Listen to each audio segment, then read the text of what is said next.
কৰ্কট ৰোগীলৈ চুলিদান কৰি India book of ৰেকৰ্ডছত নাম অন্তৰ্ভুক্ত বিশ্বনাথ মহাবিদ্যালয়ৰ ছাত্ৰৰ পুৰুষ কৰ্কট ৰোগীৰ বাবে আটাইতকৈ দীঘল চুলিদান কৰাৰ অভিলেখ গঢ়িছে ছাত্ৰ চনু মৰম বাউৰীয়ে 2024 চনৰ 24 জুনত গিফ্ট হেয়াৰ গিফ্ট কনফিডেন্সলৈ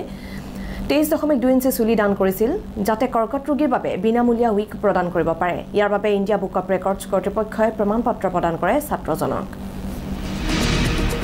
বিষয়ে আমাক অধিক জনাব বিশ্বনাথৰ চিনিয়ৰ ব্যুৰ চিফ হেমন্ত শইকীয়াই ৰোগীৰ বাবে নিজৰ চুলি দান কৰি ইণ্ডিয়া বুক অফ ৰেকৰ্ডছত নিজৰ নাম খোদিত কৰিবলৈ সক্ষম হৈছে বিশ্বনাথ মহাবিদ্যালয়ৰ এজন ছাত্ৰই আৰু কেইবাজন শান্তনুৱে এই ছাত্ৰজনক দেখুৱাইছে এইজন বিশ্বনাথ মহাবিদ্যালয়ৰ ছাত্ৰ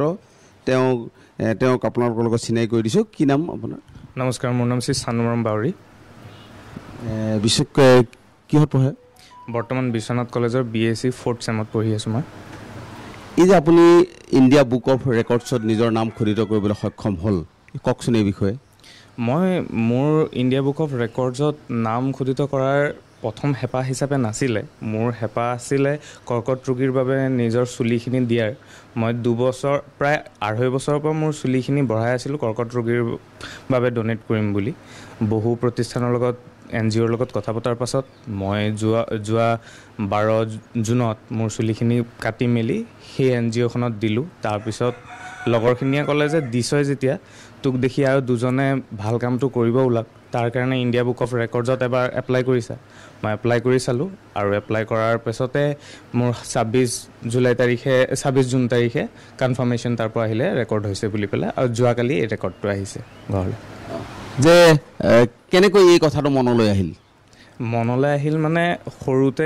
টিভি চেনেলবোৰত কিছুমান বস্তু আগতে দেখাই আছিলে ডিস্কভাৰীতে হওক কিহবাতে তো কেঞ্চাৰ পেচেণ্টৰ ওপৰত দেখাই থকা নিউজ কিছুমানত গম পাইছিলোঁ যে নিজৰ চুলিখিনি দান কৰিলে মানে তেখেতলোকে ফ্ৰী উইক বনাব পাৰে পিন্ধিবৰ কাৰণে কিয়নো কৰ্কট ৰোগীখিনিয়ে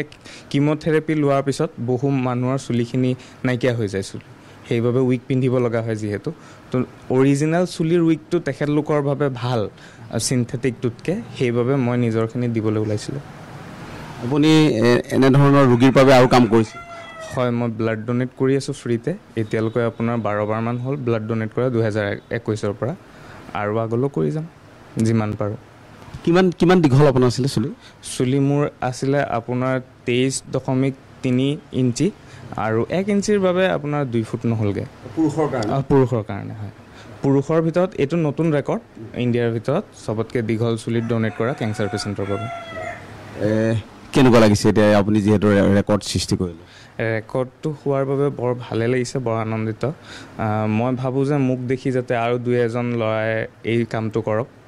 এইটোৱে আশা থাকিল মই ৰোগীৰ বাবে হয় কৰ্কট ৰোগীৰ বাবে এয়া দেখুৱাইছোঁ এয়া ছাত্ৰজনৰ বিষয়ে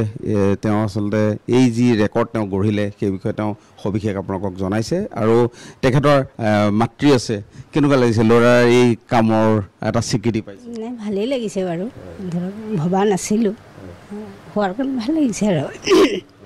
তেখেতৰ শিক্ষক পিতৃ আছে যে পুত্ৰৰ এই যি সাফল্যত কেঞ্চাৰ ৰোগীৰ বাবে চুলি দান কৰি তেওঁ এটা ৰেকৰ্ড গঢ়িলে কেনেকুৱা লাগিছে খুবেই ভাল লাগিছে আৰু ইয়াত মই সমূহ অসমবাসী ৰাইজৰ লগতে মোৰ গিলাধাৰী চাহ বাগিচা ৰাইজক বহুত ধন্যবাদ জনাইছোঁ কেনেকুৱা লাগিছে আপুনি স্থানীয় লোক হিচাপে নাই মই খুব মানে ভাল পাইছোঁ আৰু তেওঁ যে মানে এই সৰুৰ পৰা যে এই চিন্তাটো কৰিছিলে যে কৰ্কট ৰোগীসকলৰ মানে বেমাৰটো ধৰক চুলিখিনি ধন্যবাদ জনাইছোঁ